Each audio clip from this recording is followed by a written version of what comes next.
ما آذریا این حلوا رو معمولاً با شیره انگور درست میکنیم و بهش میگیم دوشاب حلواسه. من این بار با شیره خرما درستش کردم، فوق‌العاده خوشمزه شد. اگه شیره انگور داشتین پیشنهاد میکنم حتما 2 تا 3 قاشق غذاخوری شکرم بهش اضافه کنید، چون شیره انگور معمولاً یکم طعم ملس به ترشی داره و با اضافه شدن مقدار کمی شکر طعم حلوا متعادل و دلچسب تر میشه. از عطر و بافت لطیف و طعم بی‌نظیرش هر چقدر بگم کم گفتم. این حلوا یکی از خوشمزه ترین حلواهای سنتی ما آذریاست، البته بعد از حلوای گردویی و حلوای اوماج که هر دو از محبوب ترین حلواهای منطقه ما هستن. سلام، وقتتون بخیر، خیلی خوش اومدید. بریم با هم برای درست کردنش. شیره خرما رو داخل یه پیمونه بریزید، چون شیره غلیظه و مقداری ازش به دیواره های پیمونه میچسبه. کمی آب گرم داخل همون پیمونه بریزید و بچرخونید تا تمام شیره جدا بشه. بعد داخل قابلمه بریزید. حالا یه پیمان آب گرم رو به شیره اضافه کنید، رو حرارت قرار بدید تا فقط به جوش بیاد. بعد جوشیدن حرارت رو حتما خاموش کنید و عرق هل و گلاب رو اضافه کنید. عرقیات من کاملا خونگی و غلیظن. اگه از عرقیات بازاری استفاده میکنید مقدار گلاب و عرق هل رو تقریبا 2 برابر در نظر بگیرید. داخل تابه آرد سبوسدار رو با حرارت ملایم حدود 20 دقیقه تفت بدین تا رنگش به نخودی روشن تغییر کنه و بوی خامی آرد کاملا گرفته بشه.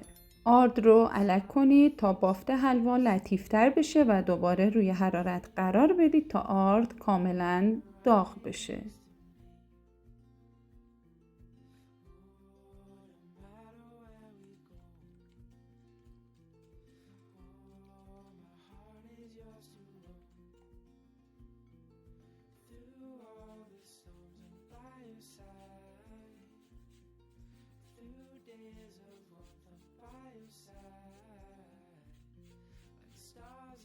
یه فنجون سرخالی روغن مایه داریم، کم کم اضافه میکنیم و مرتب هم میزنیم. مقدار روغن به نوع آرد بستگی داره، بعضی آردا روغن بیشتری جذب میکنن، بعضیاش کمتر. روغن باید تا حدی اضافه بشه که آرد کاملا روغن رو جذب کنه و بافتی نرم و منسجم داشته باشه، نه خشک باشه و نه بیش از حد روون.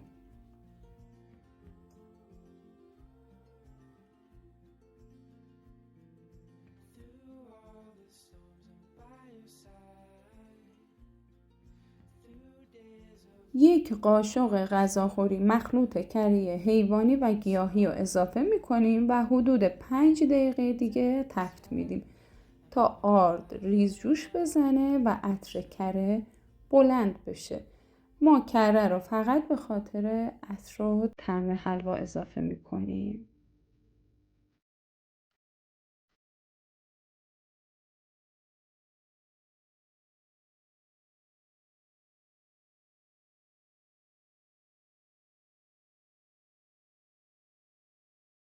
حالا شیره رو به تدریج اضافه میکنیم، مدام هم میزنیم تا حلوا یه دست جمع بشه.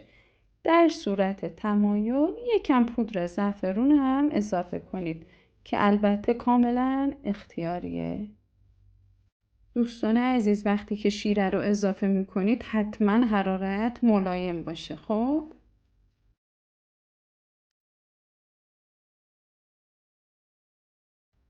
وقتی که حلوا از دیواره های تابه جدا شد چند ثانیه تابه رو به حالت گهواره تکون بدید تا بافت حلوا کاملا یک دست و براق بشه. بعد داخل ظرف سرو میریزیم و به سلیقه خودمونم تزیینش میکنیم. من با نوک چاقو و ماسوره تو ادامه هم میبینید.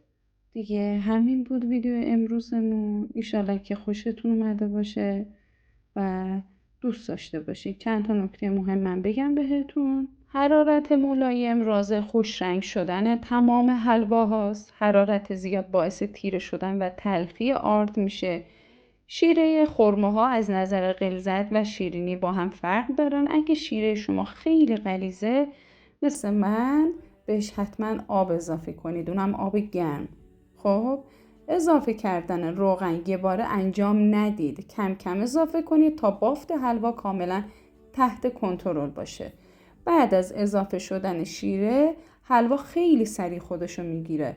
پس هم زدن رو بدون وقفه ادامه بدید. این حلوا بعد از خنک شدن یکم هم سفت‌تر میشه، پس بیش از حد روی حرارت نگهش ندارید.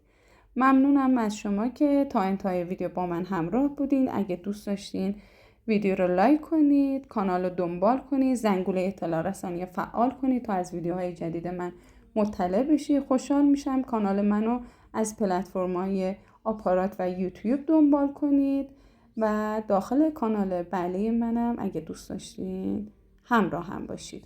تا ویدیوهای بعدی، خدا نگهدارتون.